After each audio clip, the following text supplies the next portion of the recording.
I'm a marketing strategist and the author of Reinventing You and Stand Out, and I also teach for the Fuqua School of Business at Duke University.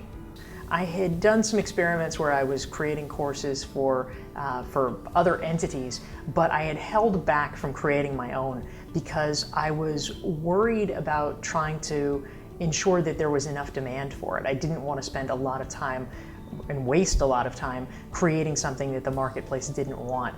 So I was a little bit paralyzed. I wasn't sure how to proceed. Right. I appreciated seeing the step-by-step process that the Course Builders Laboratory recommended to reach out to your audience, first with a general interest survey and then with more targeted iterations so that you can really gather the information you need to create sales copy based on what people are actually saying, using their own words so that it speaks to their needs. And also just how to structure a pilot, what size it should be, how you should be running it. It was a mysterious process to me, kind of a black box. Sometimes we see the final course when people are launching them, and it seems like a fait accompli, but you don't know how they got there or what the steps were that they took to get you to that place. The Course Builders Laboratory really breaks it down in an organized and coherent fashion. I followed that, and it gave me a lot more confidence in the process and a lot more confidence that the market would be there once I actually did launch. The Course Builders Laboratory methodology keeps you close to the customer. It enables you to ask the right questions so that you're able to stay on the pulse of what they want. And when you are giving customers what they want, obviously, it's a lot easier for them to make the decision to buy. I knew based on surveying my audience that there was interest in a course on how to become a recognized expert. And I had dived into both the quantitative and the qualitative responses. I knew what questions to ask. And that allowed me to create a sales page that was appealing to people. And through launching the pilot process, I knew that I would be able to ultimately build out a fully fleshed out course that spoke not to what I thought people needed or wanted, but what they actually needed or wanted.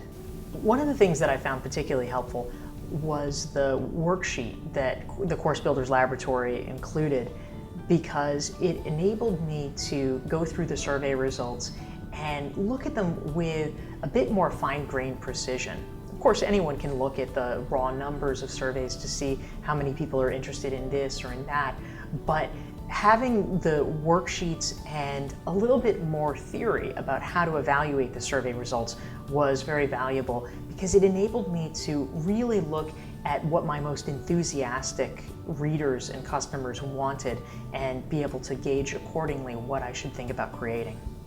I was a little nervous about launching the pilot. I had surveyed my readers.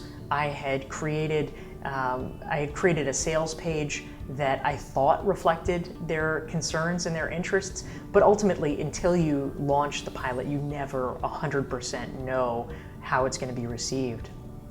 So I was teaching the day that I decided to launch the pilot, and I deliberately set the email to go out at 11:15 a.m. because I knew that I was on a lunch break starting at noon. So I figured that 45 minutes in, I could log in, see if there were any problems or what the response was. At lunchtime, I opened up my email, and I was actually astonished to discover that I had hundreds of emails, and it turned out that the course had already sold out. I had to go in very quickly and turn off the sales mechanism because I was worried we'd become oversubscribed. It was a fantastic response. I was able to bring in $23,500 in about 45 minutes. And it was a terrific validation of the fact that, yes, this was the right process. I had created something that people were interested in, and the template laid out in the Course Builders Laboratory for how to survey your customers, how to determine what people are interested in, really did seem to do the trick. So as we're speaking right now, I'm just on the cusp of finishing up the pilot course with the participants, and it's been going tremendously well so far. My plan is in a few months' time to launch a fully developed course. I'm planning to continue following the Course Builders Laboratory methodology with that, of making sure that I am learning really closely from the course participants and using this as an opportunity to survey them, determine what in the pilot they liked, what they didn't like, and creating something for a larger audience that is solidly grounded and based in what the community wants. I don't want to create a course that's what I think people want or what I think they need to know. I want to create a course that people are hungry for so that the information is targeted and relevant and useful to them. And that means that they'll get more value out of it, and it also means they'll be more likely to buy it. So it's a win-win for everyone, and I'm excited to use this time to learn from the pilot and create something accordingly that hopefully will be a success for the participants and a success in the marketplace.